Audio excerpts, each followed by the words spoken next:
Sir ఇప్పుడు యోగాల గురించి చాలా చక్కగా వివరించారు. సో యోగాలలో గజకేసరి యోగం అని కూడా అంటారు. అసలు గజకేసరి యోగం అంటే ఏంటి సార్? గజకేసరి యోగం అనేది ఆ పేరులోనే ఉంది, గజ కేసరి అని. ఆ రెండు జంతువుల యొక్క తత్వాలని చెప్పేది యోగం. ఆ యోగంలో ఉన్నది ఆ రెండు జంతువుల యొక్క తత్వాలని ఆ యోగ రూపంలో చెప్తుంది. దీనికి ప్రధాన గ్రహాలు గురుడు, చంద్రుడు. నిజానికి చంద్రుణ్ణి మనం గజంతోనూ పోల్చలేము, గురుణ్ణి కేసరితోనూ పోల్చలేము. ఎందుకంటే గురువు ఆవేశపరుడు కాదు, గురువు అంత వైలెంట్ నేచరు కాదు. చంద్రుడు కొద్దిగా గజం యొక్క ఆ మనస్థితి కొద్దిగా ఉన్నవాడు చంద్రుడు. అంతేగాని పూర్తిగా గజం యొక్క లక్షణాలు ఉన్నవాడు కాదు. గజం అంత బలము లేదు. సో అది అట్టబెట్టినా కానీ, అంటే గ్రహాలకి యాక్చువల్గా ఆ జంతువులను ఆపాదించలేం. కానీ మొత్తానికి ఆ రెండు జంతువుల యొక్క లక్షణాలు ఈ యోగంలో కనబడతాయి.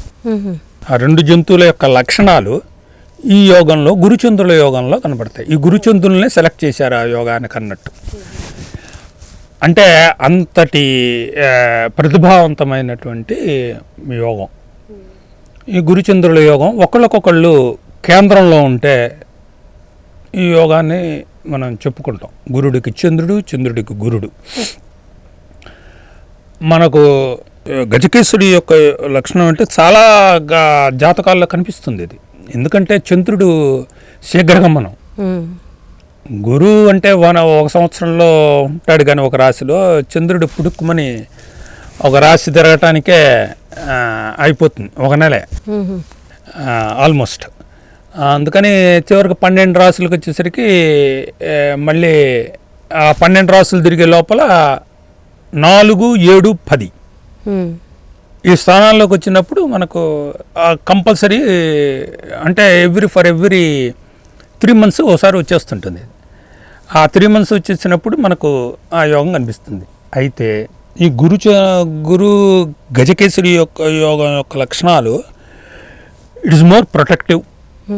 గజము కేసరి యొక్క లక్షణాలు మనం గనక తెలుసుకుంటే గజకేసరి యోగం యొక్క లక్షణాలు మనం చెప్పేయచ్చు. More protective. కేసరి అంటే ప్రొటెక్టివ్ నేచర్, ఫైటింగ్ నేచర్, ఒక స్టేటస్ నేచర్. గజం యొక్క లక్షణాలు ఆలోచన, అది శీఘ్రంగా ఆలోచించదు. కేసరి కూడా శీఘ్రంగా ఏం ఆలోచించదు. గజం యొక్క మందగమనమే కేసరికి కూడా అంత మందగమనం లేకపోయినా కేసరి కూడా చాలా నింపాదిగా ఆలోచించి నిర్ణయాలు తీసుకునే లక్షణం. గజము దాని యొక్క అది శాకాహారి, ఇది మాంసాహారి. ఈ లక్షణాలు అంటే ఇందులో ఎట్లా ఉంటుందంటే, ఒక మనిషి యొక్క తత్వం ఎలా ఉంటుందంటే అందులో 2 లక్షణాలు గోచరిస్తాయి. అంటే ఏంటంటే ఒక అథారిటేటివ్ నేచర్, ఒక సంయమనము, అన్నీ కలిసిగట్టుగా ఒక రూలింగ్ నేచర్, ఒక లీడర్షిప్, ఇవన్నీ కలగలిసి ఒక గజము, ఒక కేసరి. అంటే అడవిలో కేసరి గజాన్ని చూసి భయపడుతుంది, ఇంకెవరికి భయపడదు. ఇంకా కేసరికి భయపడేది 2-3 జంతువులకే. ఆ 2-3 జంతువుల్లో ఒకటి ఖడ్గమృగానికి భయపడుతుంది, 2 గజానికి భయపడుతుంది. ఎందుకంటే కేసరి గజానికి ముందర కేసరి వెళ్తే ఉపయోగం లేదు, వెనక నుంచి రావాల్సిందే, ముందర వెళ్ళలేదు. అందువలన సో 2 ఆపోజిట్ ఫోర్సెస్, ఎనర్జీస్ ఒక ఫారెస్ట్లో ఆ 2 అంటే నిలువరించగలిగిన శక్తి గజానికి ఉంది, కేసరిని. అట్లానే గజాన్ని నిలువరించగలిగే శక్తి కేసరికి ఉంటుంది.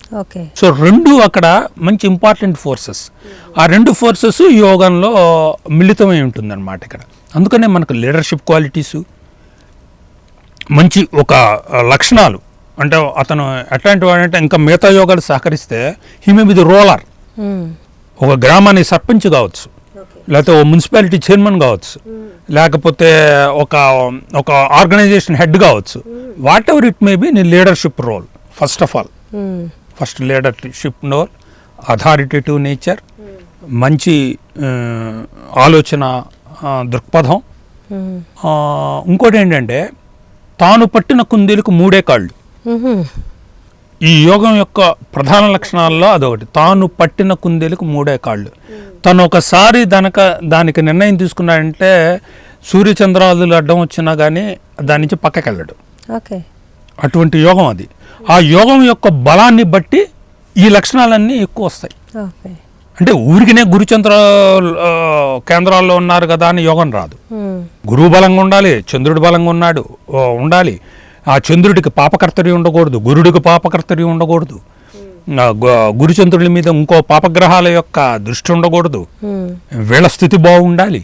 ప్లస్ గురుచంద్రుల యొక్క ఆధిపత్యాలు, లగ్నానికి గురుచంద్రుల యొక్క ఆధిపత్యాలను బట్టి ఆ యోగం యొక్క స్థితి మారుతుంది, యోగం యొక్క టెక్స్చర్ మారుతుంది, క్వాలిటీ మారుతుంది, దాని యొక్క రూపురేఖలు మారుతాయి.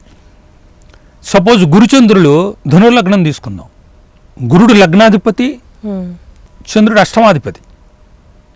గురుచంద్రులు కేంద్రాల్లో ఉంటే యోగం ఉంటుంది, కానీ ఎట్లా? ఇక్కడ లగ్నాధిపతి, అది అష్టమాధిపతి.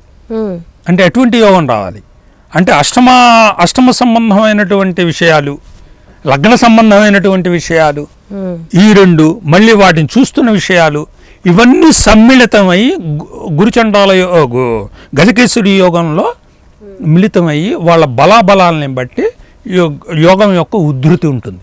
ఓకే. అదే